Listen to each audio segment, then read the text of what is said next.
Sông kia dày đã nên đồng, chỗ làm nhà cửa, chỗ trồng ngô khoai. Vẳng nghe tiếng ếch bên tai, giật mình còn tưởng tiếng ai gọi đò. Con sông Lấp thao thức trong nỗi quan hoài của ông Tú Thành Nam khi ấy chính là con sông Vị chảy qua làng Vị Hoàng xưa. Con sông như một mạch nguồn tâm linh đã chứng kiến biết bao thăng trầm của trấn Sơn Nam Hạ.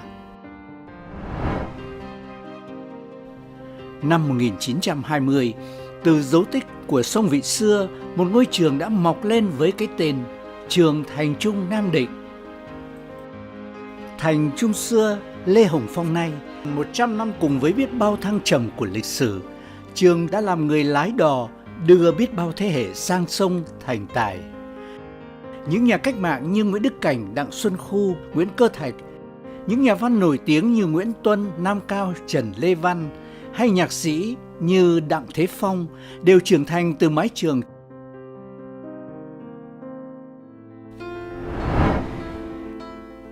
Từ năm 1920 đến nay, trường Thành Trung Nam Định đã trải qua nhiều lần chia tách sáp nhập với nhiều tên gọi khác nhau. Phổ thông cấp 3 Liên khu 3, phổ thông cấp 3 Lê Hồng Phong Lý Tự Trọng, phổ thông cấp 3 Lê Hồng Phong. Năm 1993, trường đổi tên thành Trường Trung học phổ thông chuyên Lê Hồng Phong, xây dựng phát triển từ đó đến nay.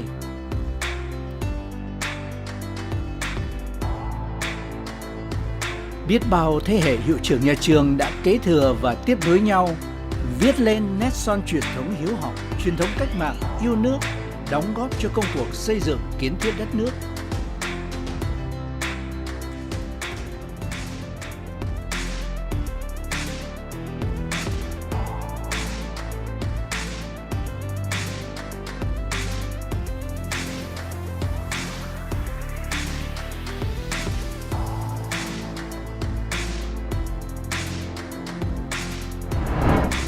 Nhủ nhau giữ đẹp chữ tâm, cho lòng ta mãi sáng trong với trường.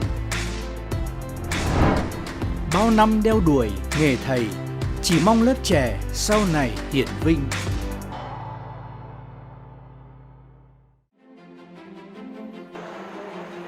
Một 100 năm lịch sử, trường đã nhận được nhiều danh hiệu cao quý như Huân chương Lao động hạng nhất nhì 3, Huân chương Độc lập hạng nhất nhì 3, danh hiệu Anh hùng Lao động thời kỳ đổi mới. Nhà trường cũng được đón nhiều đồng chí lãnh đạo của Đảng và Nhà nước đã về thăm, động viên thầy và trò nhà trường.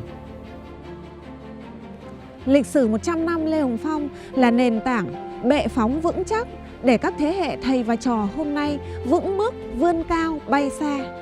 Lịch sử ấy không chỉ truyền cho chúng tôi niềm tự hào mà còn trao cho chúng tôi trọng trách cao cả trong việc tiếp tục thực hiện sứ mệnh phát hiện bồi dưỡng học sinh giỏi, góp phần đào tạo hiền tài tương lai đất nước, đào tạo nguồn nhân lực chất lượng cao, công dân toàn cầu ưu tú.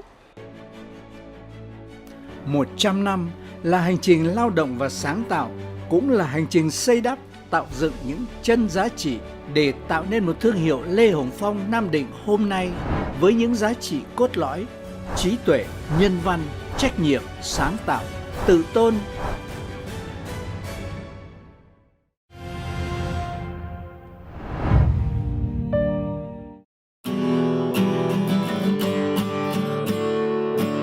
Trí tuệ là một năng lực quan trọng góp phần làm nên truyền thống dạy giỏi của thầy và học giỏi của trò. Ý thức được trí tuệ như ngọc, muốn sáng phải mài, thầy và trò trường chuyên Lê Hồng Phong đã, đang và sẽ không ngừng trau dồi, rèn luyện để trí tuệ Lê Hồng Phong luôn tỏa sáng. Từ năm 2000 đến nay, học sinh của trường Lê Hồng Phong đã giành được 1.454 giải học sinh giỏi quốc gia, 26 huy chương trong các kỳ thi Olympic quốc tế, 11 huy chương trong các kỳ thi Olympic châu Á Thái Bình Dương. Trí tuệ Lê Hồng Phong là kết tinh trí tuệ của lớp lớp thế hệ thầy và trò nhà trường trong những năm qua. Đó chính là áp lực và động lực để chúng tôi không ngừng vươn lên, chiếm lĩnh những đỉnh cao mới về tri thức ở trong nước và quốc tế.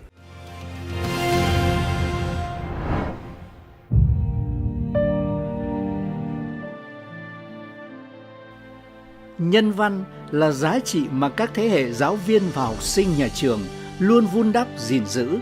Sống nghĩa tình, ứng xử với mọi người và môi trường xung quanh bằng tinh thần hướng thiện và hướng thượng là bài học nền tảng, cũng là hành trang mỗi học sinh Lê Hồng Phong mang theo để hoàn thiện bản thân và kết nối với cộng đồng. Những bài học làm người sâu sắc và tinh thần hướng thiện đã được các thầy cô trao truyền cho tôi khi tôi còn là học sinh trường chuyên Lê Hồng Phong. Và giờ đây, khi đã là giáo viên của trường, chúng tôi thấy mình có động lực và trách nhiệm vun đắp, gìn giữ những giá trị nhân văn ấy trong các thế hệ sau này.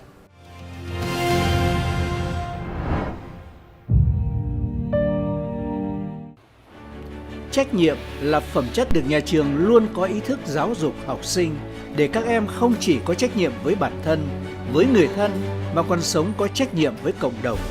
Đặc biệt, học sinh trường chuyên Lê Hồng Phong còn được giáo dục về trách nhiệm thông qua kết nối, hội tụ, lan tỏa giữa các thế hệ thầy trò để mái trường trở thành mái trường chung, luôn làm ấm lòng mọi thành viên.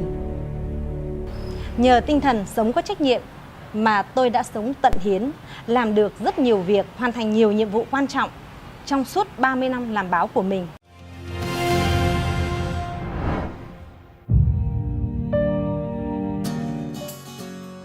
Sáng tạo là yêu cầu cần có ở mọi thành viên trường chuyên Lê Hồng Phong. Thầy và trò đều được tạo điều kiện tối đa để tự chủ và sáng tạo trong công việc. Dường như càng trong thử thách, sự sáng tạo càng mạnh mẽ.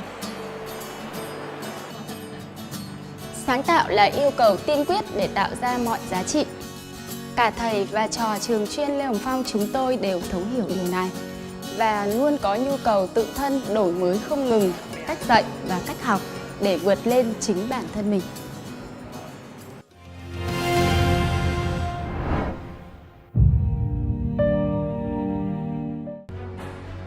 Tự tôn là phẩm giá nổi bật của giáo viên và học sinh trường chuyên Lê Hồng Phong.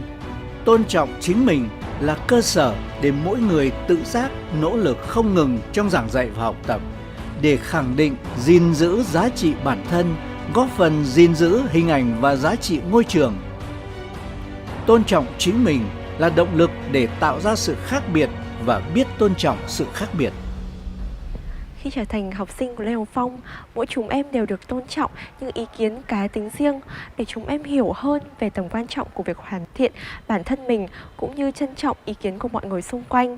Và chính từ giá trị của sự tự tôn đó đã, đang và sẽ trở thành điểm tựa cho mỗi học sinh trưởng thành từ mái trường này có thể định hình được phong cách cũng như là khẳng định được thương hiệu giá trị của Lê Hồng Phong Nam Định trong mọi lĩnh vực của đời sống xã hội.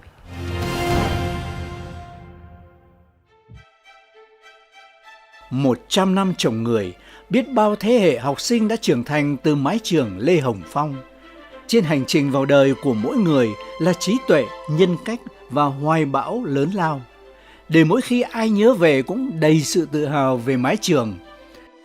Thời gian học trường chuyên chính là thời gian để tôi luyện cái trình độ cũng như cái bản lĩnh của một con người sau này ra làm việc cho xã hội.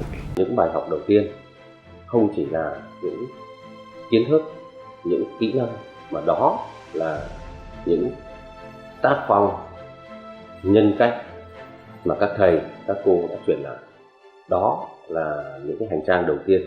Mình có thể nói là luôn luôn tự hào về mái trường Lê Hồng Phong Nam Định của mình. Đôi khi là có phần kiêu hãnh. Các cựu học sinh Lê Hồng Phong Nam Định còn có niềm tự hào to lớn, đó là sự gắn kết mật thiết với nhau và gắn kết sâu sắc giữa các cựu học sinh và nhà trường.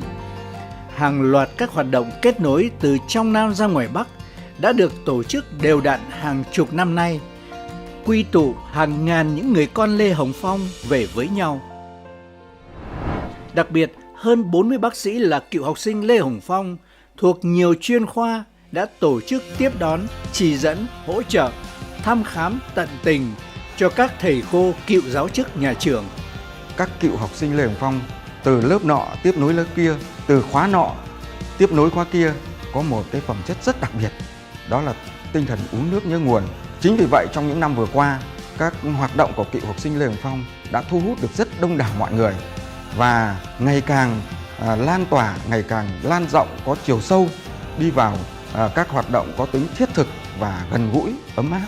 Chúng tôi luôn luôn kết nối, giữ vững và phát huy cái truyền thống của trường Lê Hồng Phong. Chính vì điều đó, chúng tôi đã làm được rất nhiều việc có ý nghĩa.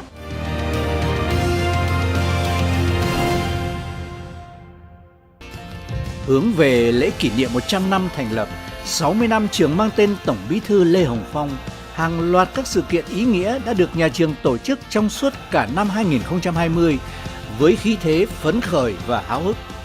Cuộc thi viết mái trường kể chuyện trăm năm với hàng loạt bài viết và vần thơ giàu cảm xúc.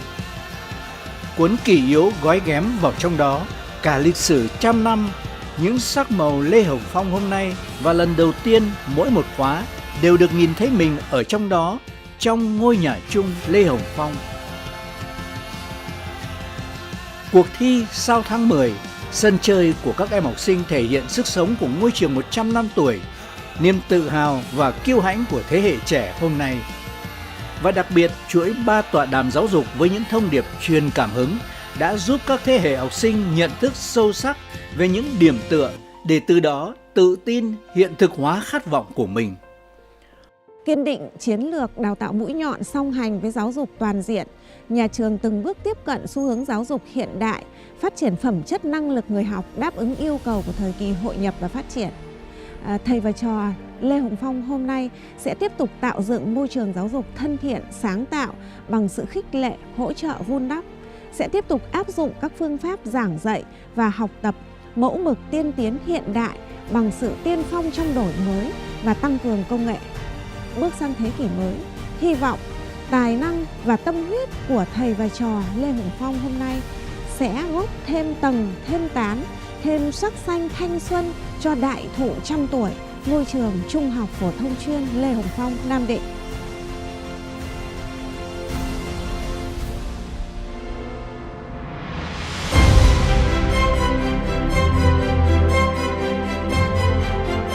Tôi tự hào vì mình là cựu học sinh của trường Trung học phổ thông chuyên Lê Hồng Phong, Nam Định. Chúng tôi vẫn giữ truyền thống của nhà trường. Tự hào về ngôi trường chuyên Lê Hồng Phong thân yêu. Tôi tự hào là học sinh Lê Hồng Phong, Nam Định. Tôi yêu trường Lê Hồng Phong. Tôi yêu và tự hào về mái trường Lê Hồng Phong thân yêu của mình. Tôi tự hào là cựu học sinh trường chuyên Lê Hồng Phong. Các thầy cô đã trang bị cho chúng em những hành trang, kiến thức. Luôn tự hào về trường Lê Hồng Phong, Nam Định. Mái trường Lê Hồng Phong, Nam Định thân yêu. Mái trường thân yêu của tôi Lê Hồng Phong. Tôi yêu Lê Hồng Phong, Nam Định. Em yêu trường em. Yêu lắm. Ngôi trường 100 tuổi.